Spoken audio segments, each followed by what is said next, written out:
Hello, xin chào các bạn đã quay trở lại với review 5 phút. Ở cuối tập trước, cuộc chiến giữa hai phe ma đạo và chính đạo đã liền nổ ra. Hàn Lập đã chờ đợi cơ hội này từ rất lâu. Trong lúc các tu sĩ đang giao tranh kịch liệt, hắn cảm nhận được thời cơ đã tới. Không một chút do dự, hắn lập tức tiến thẳng vào bên trong linh nhãn chi thụ. Cũng trong lúc này, ở bên ngoài kết giới, các tu sĩ song phương đang combat hết sức quyết liệt. Trong quá trình giao đấu, Tống Ngọc đã liên tục khuyên ngăn Bạch tu sĩ, bảo ông hãy quay đầu. Đáng tiếc là lão đã đi quá xa, dù bản thân vẫn còn có chút cảm tình sau bao nhiêu năm nằm vùng ở chính đạo, nhưng sự việc đã đến nước này, chung quy vẫn là không thể quay đầu được nữa.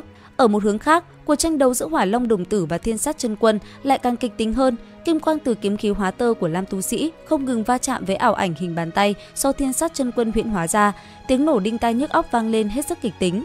Trái với sự náo nhiệt bên ngoài, sau khi vào trong, Hàn Lập nhìn thấy linh nhãn chi thụ hiện ra trước mắt, không giống hình dáng cây cối thông thường, nó lại có một bộ rễ màu xanh biếc khác lạ. Nhanh chóng, hắn bắn ra một đạo thanh mang sắc bén, chặt đứt một linh căn nhỏ, vài giọt linh dịch màu trắng sữa tràn ra, tỏa một mùi hương đặc trưng. Cẩn thận đặt linh căn vào một hộp ngọc đã chuẩn bị sẵn, Hàn Lập định rời đi. Bỗng nhiên, một sự việc bất ngờ xảy ra, hắn nhìn thấy một chiếc bồ đoàn màu vàng cùng một ngọc giản lục quang yếu ớt nằm trên một khối đá. Dùng thân thức dò xét kỹ lưỡng, Hàn Lập nhận ra ngọc giản không có bất kỳ cấm chế nào bảo vệ. Hắn thu nó về tay, phát hiện bên trong ghi chép lại công pháp tu luyện và phương pháp chế tạo định linh đan và minh thanh linh thủy.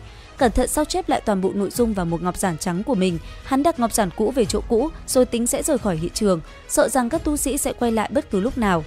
Thế nhưng, ý niệm vừa động, một thân hình đã tiến vào bên trong mật thất, phát hiện có khí tức của tu sĩ kết đan hậu kỳ, Phó lão giả đã lập tức có mặt bên ngoài kết giới. Khả năng cao, khúc này nhà sản xuất sẽ để cho Hàn Lập và Phó tu sĩ combat một phen. Tuy nhiên, cũng có thể là khi Phó lão đầu vào kiểm tra thì Hàn Lập đã kịp thời chạy thoát. Không lâu sau, trở lại tĩnh thất, Hàn Lập thấy các đệ tử vẫn còn hôn mê bất tỉnh. Hắn biết rằng không ai phát hiện ra sự vắng mặt của mình, tuy nhiên để cẩn thận hơn thì Hàn lão ma vẫn đưa cho Ngân Nguyệt một bình vong tình đan để mọi người sử dụng cho chắc ăn. Ngay sau đó, hắn nằm xuống tiếp tục diễn sâu. Mãi cho đến khi Tống Ngọc và Phó lão giả quay trở lại và đánh thức mọi người thì Hàn Lập mới tỉnh lại. Hắn giải thích rằng mình đã dùng huyễn thuật phù để thoát khỏi hiểm cảnh. Rất may, sự giải thích hợp lý này đã làm tan đi mọi sự nghi ngờ của những người khác, ngoại trừ một chút thắc mắc còn sót lại trong lòng Tôn Hỏa và Mộ Phái Linh. Tuy nhiên, vì không có bằng chứng, họ không thể nói gì thêm. Đến lúc này, thuần dịch không có, sinh tử của tu sĩ phụ trách phối chế minh thanh linh thủy cũng không biết. Chuyện tẩy trừ linh mục lúc này tự nhiên cũng đành để ngỏ. Kết quả tu sĩ họ Phó cùng thượng tầng ba phái, mỗi người vội vàng phát một kiện pháp khí bồi thường. Cứ thế, cuộc thi kiếm đại hội kết thúc trong hỗn loạn và thất bại. Các đệ tử được lệnh trở về môn phái. Khi về Lạc Vân Tông, Hàn Lập đã kể lại sự việc cho các trưởng lão nhưng không tiết lộ bí mật của mình. Sau đó, hắn được biết về những diễn biến đáng sợ đã xảy ra. Đỗ Đông và đồng bọn đã tẩu thoát cùng thuần dịch, Bạch tu sĩ thiệt mạng, một trưởng lão Nguyên Anh kỳ của Lạc Vân Tông bị trọng thương. Khi hiệu lực phụ thân đại pháp của Thiên Sát Tông, tông chủ vừa hết, vệ tu sĩ tóc rối bị đồng tử bắt trở về, cuối cùng bặt vô âm tín.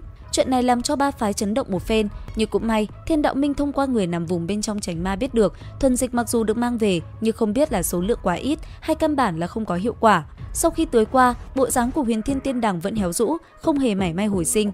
Tin tức này cuối cùng làm cho ba phái cùng mọi người trong Thiên Đạo Minh thở phào một hơi.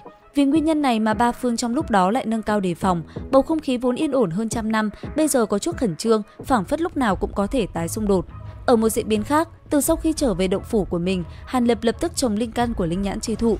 Nhờ sự trợ giúp của Lục Dịch, chỉ sau vài tháng, một cây con đã mọc lên. Cùng lúc đó, hắn tiếp tục tu luyện Đại Diễn Quyết. Nhờ có dưỡng hồn châu, quá trình tu luyện của hắn diễn ra vô cùng thuận lợi. Hàn Lập cũng dành thời gian để luyện tập thuật luyện đan, chuẩn bị cho việc luyện chế đan dược từ Cửu Khúc Linh Sâm. Thời gian trôi qua, Hàn Lập sống một cuộc đời ẩn dật, hắn chỉ chuyên tâm tu luyện và luyện đan. Mỗi khi có đồng môn đến thăm, hắn đều nhờ Ngân Nguyệt biến thành hình dạng của mình để ứng phó. Về phía Mộ Phái Linh, nàng ban đầu vẫn có chút nghi ngờ Hàn Lập, nhưng sau thi kiếm đại hội, thấy hắn vẫn sinh hoạt bình thường tại Lạc Vân Tông thì rốt cuộc cũng đem Hàn Lập đối đãi như đệ tử luyện khí kỳ bình thường. Kể từ đó, Hàn Lập càng thêm an tâm ở Lạc Vân Tông tu luyện. Thời gian rất nhanh trôi qua, Hàn Lập lấy thân phận đệ tử luyện khí kỳ ở Lạc Vân Tông đã hơn 20 năm, ngày hắn ngưng kết Nguyên Anh rốt cuộc cũng sắp tới. Đến đây thì cũng hết tập 155 Phạm Nhân Tu Tiên. Liệu rằng những diễn biến tiếp theo sẽ có gì hấp dẫn? Ấn đăng ký kênh YouTube Review 5 phút để biết thêm chi tiết nhé. Bây giờ thì xin chào tạm biệt và hẹn gặp lại các bạn.